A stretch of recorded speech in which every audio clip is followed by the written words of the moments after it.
காத்து மண்ணுயிர் துறந்த வள்ளல் தூயவன் மைந்தனே நீ பரதன் முன் தோன்றினாயே. எனக்கு வெக்கமா இருக்கும் நான் பார்க்கறதுக்கு. ஒரு வாய்மையையும் மரபையும் காப்பதற்காக, சத்தியத்தை காப்பதற்காக உயிர் விட்ட தசரதனுடைய மகனானே, தனக்கு கிடைத்த பேரரச நான் உட்கார மாட்டேன்னு தியாகம் செய்து விட்டு உட்கார்ந்து இருக்கிறானே தவக்கோலத்துல, அந்த பரதனுக்கு அண்ணனானே. வாய்மையும் மரபும் காத்து மண்ணுயிர் துறந்த வள்ளல் தூயவன் மைந்தனே நீ பரதன் முன் தோன்றினாயே. நீ என்ன கம்பீரமா நிக்கிற? வாலியை வீழ்த்தி விட்டாய் என்றா நினைக்கிறாய்? வாலியை நீ வீழ்த்தவில்லை, மண் அறத்தின் வேலியை வீழ்த்தி விட்டாய். மன்னர்களுக்குரிய அந்த அறம் என்ற வேலி இருக்குதே, அந்த வேலியை வீழ்த்தி விட்டாய்கிறான். வாலியை படுத்தாயலை மன்னர வேலியை படுத்தாய். அரச குலத்துக்கே உரிய தர்மத்தையே நீ அறுத்து கீழே தள்ளிட்ட அப்படின்னா ராம பேசாமலே நிற்கிறான். சூரிய குலத்தினுடைய அந்த பழைய அந்த எவ்வளவு பெரிய நீதி புகழ் எல்லாவற்றையும் அறுத்து தள்ளிவிட்டையப்பா.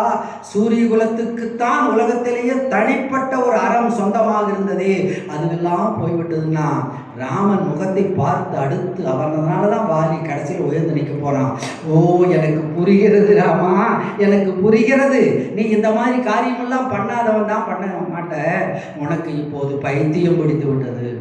பைத்தியம் பிடித்தவனுக்கு என்ன செய்யறதுன்னே தெரியாது. தனக்கு மேலேயே தன் தலைக்கு மேலேயே கல்லை தூக்கி போட்டுக்குவான். ஒருவேளை நம்ம மேலே போட்டால் கூட அவன் மேலே சட்டப்படி கேஸ் போட முடியாது. ஏன்னா அவன் அறியாமல் செய்த செயல் என்றால் சட்டம் அவனை மன்னிக்கிறது. பைத்தியம் பிடித்த நிலை அவனுக்கு. அதுக்கு காரணத்தை வந்து சொல்றான். ஆவியை ஜனகன் பெற்ற அன்னத்தை அமிழ்தின் வந்த தேவியை பிரிந்த விண்ணை திகைத்தனை போலும் செய்கை. அப்பா நீ உயிர் இல்லாதவன். உன்னுடைய உடல்ல இருந்த உயிர் போயிருச்சு. உன் உடல்ல இருந்த அந்த ஆவி, சீதைங்கிற ஆவியை பிரிச்சிருக்கிற, சீதையை பிரிந்ததால் உனக்கு பைத்தியம் பிடிச்சிருச்சுங்கிறான். ஆவியை ஜனகன் பெற்ற அன்னத்தை அமிழ்தின் வந்த தேவியை, பார்க்கடலிலே தோன்றிய அந்த மகாலட்சுமி போன்ற சீதா தேவியை பிரிந்த பெண்ணை, பிரிந்ததற்கு பிறகு செய்யத்தக்கது எது செய்யத்தகாது எது என்று உணர்கின்ற மனநிலையை நீ இழந்து விட்டாய். நீ இப்போ மனநிலை பிறழ்ந்து விட்டாய்னா, மனநிலை பிறழ்றதுன்னு என்ன? பைத்தியம் பிடிச்சிச்சுன்னு அர்த்தம். மனசு பிறழ்தல் என்பது பைத்தியம் பிடித்த நிலையில நீ செய்து விட்டாய்னா. ராமனே நியாயம் கற்பிக்க முடியாத ஒரு இடத்துல இவன் வாலி நீ உணர்ந்து செய்யலையப்பா. ஒரு பைத்தியம் பிடிச்ச நிலையில நீ செஞ்சுட்டியோடு இவனே அவன் ஏன் உயர்ந்தவனுங்கிறதுக்கு இதெல்லாம் காரணம். பின்னால் சொல்ல போற அவனுக்கு ஒரு டைட்டில் கொடுக்க போறா கம்பன். அதுக்கு இதுவும் ஒரு காரணம். சிறியன சிந்தியாதான் என்று வாலிக்கு இவனே ஒரு நியாயத்தை கற்பித்து காட்டுறான். அடுத்து சொல்றான், ஏப்பா நாங்க என்ன தப்பு பண்ணோம்? ராட்சசன் உன்னுடைய மனைவியை கவர்ந்துட்டு போயிட்டான். நீ வீரனாக இருந்தால் கோதண்டத்தை வேற பெரிய கையில வச்சிருக்கிறியே, போய் அந்த ராவணனை வென்று அரக்கர்களை வென்று உன் மனைவியை வீட்டு வந்தால் அது வீரம். அவன் உன் மனைவியை கடத்திக்கிட்டு போனா, இங்க இடிச்சுவா குரங்கு இடையில ஒரு குரங்கு கிடைச்சிச்சுன்னா இந்த குரங்கை கொல்வதுதான் உங்களுடைய மனுநெறியா? இதுதான் உங்களுடைய மனுநீதியா? சுப்ரீம் கோர்ட் பெரிய வழக்கறிஞர்கள் எல்லாம் பக்கத்தில் நிற்க முடியாது வாலி. வாலியின் பேச்சா கம்பனுடைய கவிதை சொல்றான். அரக்கரோர் அழிவு செய்து கழிவரே அதற்கு வேறொரு குரக்கினத்து அரசை கொள்ள மனுநெறி கூறிட்டுண்டோ. அரக்கர் தப்பு பண்ணுவான், இடையில இருக்க குரங்கு கொல்லுன்னு உங்க மனுநெறி சொல்லுதா? அரக்கரோர் அழிவு செய்து கழிவறையில் அதற்கு வேறொரு குரக்கினத்து அரசை கொள்ள மனுநெறி கூறிட்டுண்டோ. இரக்கம் எங்கு கூத்தாயப்பா, இறக்கவே வடிவான நீ எங்கப்பா தொலைச்சிட்ட? காட்டில் இறக்கத்தை தொலைச்சிட்ட, பணத்தை தொலைச்ச மாதிரி இறக்கத்தை. இரக்கம் எங்கு உகுத்தாயப்பா, என்பால் எப்பிழை கண்டாயப்பா. நான் உனக்கு என்ன பிழை செய்தேன்? எனக்கும் தம்பிக்கு அண்ணன் தம்பிக்கு 1000 சண்டை இருக்கும், நாங்கள் அடிச்சுக்குவோம் சேர்ந்துக்குவோம். நீ யார்? உனக்கு என்ன சம்பந்தம்?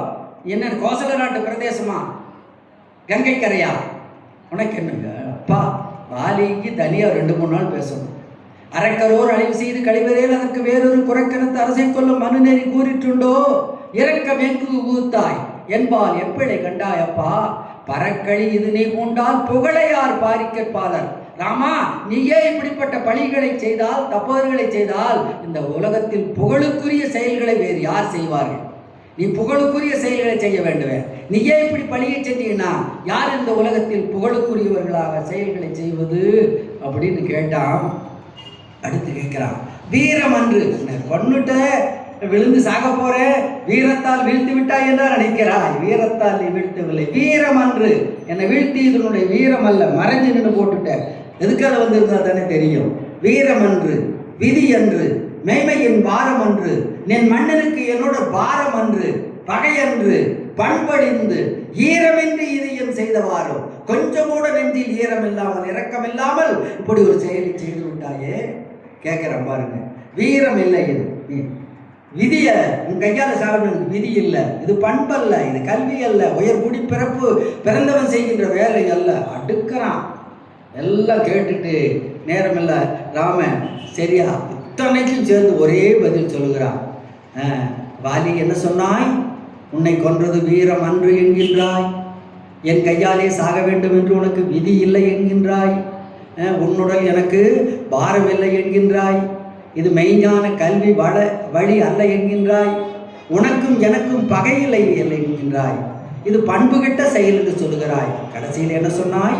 மனநிலை பிறந்து செய்துவிட்டேன், பைத்தியக்காரன் என்று என்னை சொல்லுகிறாய். இத்தனையும் சொல்லிட்ட. எது வீரம் தெரியுமா? எது என்னுடைய குடிப்பிறப்பு தெரியுமா? எது என்னுடைய மெய்ஞான கல்வி தெரியுமா?